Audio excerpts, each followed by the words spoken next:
In this video, I'll show you how to clear cache on a Samsung Galaxy phone. I'll show you how to clear the cache for individual apps and also the system cache.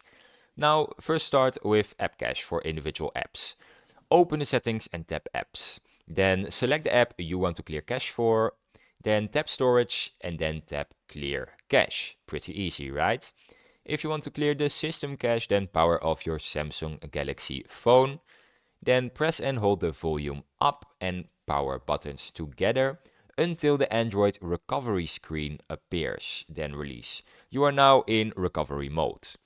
Then use the volume down to highlight wipe cache partition and then press power to select it. Confirm by selecting yes and wait for the process to complete. After clearing your cache, select Reboot System Now to restart your Samsung Galaxy phone. And that is how you clear your cache on your Samsung Galaxy phone. If you found this video helpful, subscribos.